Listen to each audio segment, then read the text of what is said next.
Hi winner, this is P K Ghoshal, the motivational coach chemistry teacher. तो आज 3 important बात बताने के लिए मैं ऑनलाइन आ गया। तो सब्जेक्टिव की तो मैंने पहले ही बात बोल दी कि आज नहीं बन पाई, क्योंकि मैं 10th और 12th का सजेशन बना रहा था। यकीनन हर साल के लिए ये भी मिलेगा, तो थोड़ा इसके लिए डेडिकेशन देकर काम करना पड़ता है। और एज यूजल आप लोगों को जैसे मिलता है एसिड सॉल्ट के ऊपर मैं जैसे देता हूँ, तो मैं कल वीडियो दूंगा। और साथ ही साथ कुछ कॉन्सेप्चुअल वीडियो भी देंगे, जो जूनियर क्लास के स्टूडेंट जो है 6 के और 7 के जो भी है, उनको भी थोड़ा काम आएगा। तो ये दोनों काम कल हम करने वाले हैं। तो वो तो आपको जैसे मिलते हैं रात को 10, 15, 10, 20 तक आपको मिल जाएंगे। तो फिलहाल हम शुरू करते हैं आज के टॉपिक जो बोलने के लिए मैं आया। 3 इम्पोर्टेंट बात हम बोलेंगे, हर किसी को, या हर स्टूडेंट को मैं बोलूँगा। First is taking a decision, यानी कि निर्णय लेना। देखो भाई, निर्णय लेना एक बहुत इंपॉर्टेंट बात होती है और वो लेना पड़ता है। If you don't take a decision, then somebody else will take your decision. उससे अच्छा निर्णय लो, चाहे वो निर्णय आपके लिए रिजल्ट पॉजिटिव दें या नेगेटिव दें। अगर आपको निर्णय का रिजल्ट, यानी कि डिसीजन का रिजल्ट नेगेटिव आते हैं, नकारात्मक आते हैं, तो इसमें भी कोई डरने वाली बात तो है नहीं, क्योंकि हम लेते लेते सीख जाएंगे डिसीजन लेना, और कब कैसे सिचुएशन को भांपना पड़ता है वो भी हम सीख जाएंगे। तो डिसीजन लेना एक इम्पॉर्टेंट बात है।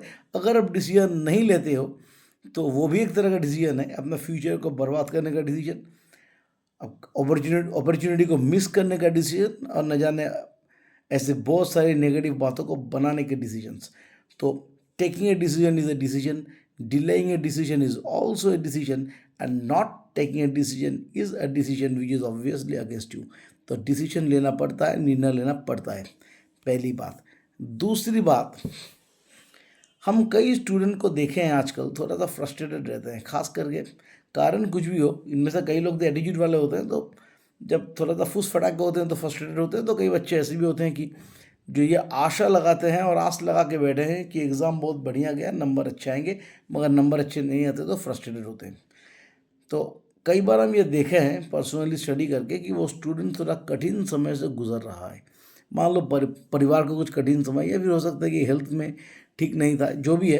तो इन लोगों को खास करके जो कठिन समय वाले हैं, मैं उनको एग्जांपल में नहीं ले रहा हूँ जो पढ़ाई नहीं करते, मैं उनके एग्जांपल लेता हूँ जो पढ़ाई करता है मगर फिर भी ठीक से कर नहीं पाए, क्योंकि कुछ दूसरे इम्पोर्टेंस में वो लोग आ गए थे, या फिर कोई दूसरी परेशानी में ये लोग फंस गए थे, उनकी बात कर रहे हैं। तो कठिन समय की अगर बात करें, तो देखो भाई, कठिन समय हमें परेशान तो तब करेंगे ना जब हम पीड़ा में होंगे, और लोगों को पता चले कि हम पीड़ा में हैं और हमारे लिए समय कठिन है।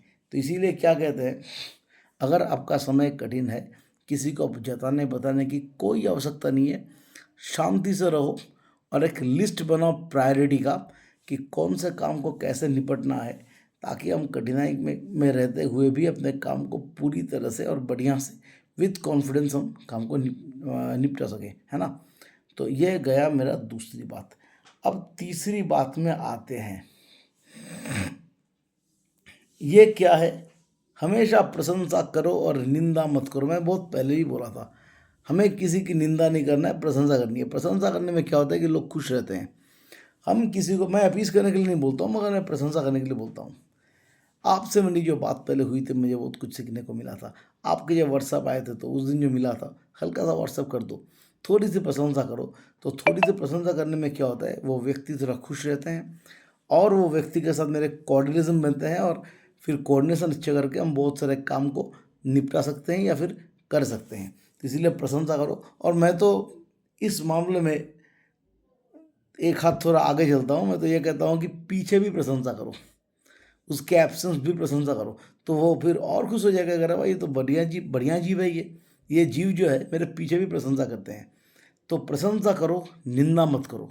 अब दूसरी बात है, अगर हमें किसी की एडवोकेसी करनी है, मान लो कि दोस्त, अगर ऐसे कोई दोस्त हमको मिलते हैं जिनकी एडवोकेसी हम करेंगे, तो फट से उसकी गलती मत बताओ। अगर बताओगे तो रिश्ता खराब हो सकता है। हमको क्या करना है, पहले 3-4 प्रशंसा वाली बात करेंगे, फिर उसके बाद हल्के से नेगेटिव वाले पॉइंट को देंगे, फिर प्रशंसा करेंगे। यानी कि प्रशंसा के सैंडविच में निंदा। जैसे कि तुमने ये फलाना काम किया, फलाना फलाना फलाना काम किया, बहुत बढ़िया है, मतलब क्या क्या ही बताऊँ आपको, ये कुछ लाजवाब काम है, बस इस पॉइंट को थोड़ा आप ठीक कर लो। और उसके बाद हमें पूरा यकीन है कि आप तो बढ़िया काम करते हो, फलाना ढिमका जो भी है। तो एक बार बोलो, दो बार बोलो, तीन बार बोलो, उसके बाद अगर नहीं समझता है तो समझ लो वो गधा है। तो हमको करना क्या है, प्रशंसा के बीच हल्के से बोल देंगे तुम्हारा ये जो है ये काम तुमको ठीक करना है, या फिर उसका एक फॉल्ट उसको बोलेंगे, फिर प्रशंसा का पहाड़ में उसको लपेट लेंगे, ये काम हमको करना है।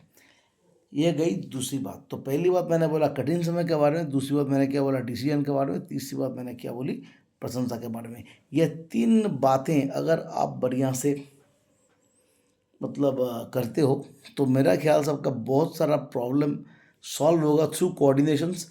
और एक बात हम बोलेंगे वो है कंट्रीब्यूशन एंड रिवॉर्ड। हम कई बार देखे हैं कई स्टूडेंट को, कभी कभी कभार तो पेरेंट्स को भी देखते हैं, इतनी मेहनत करता हूँ हमको क्या ही मिला। अरे भाई क्या मिला, मतलब तुम काम करो ना, दैट्स अ कंट्रीब्यूशन, तुमको काम करना पड़ेगा।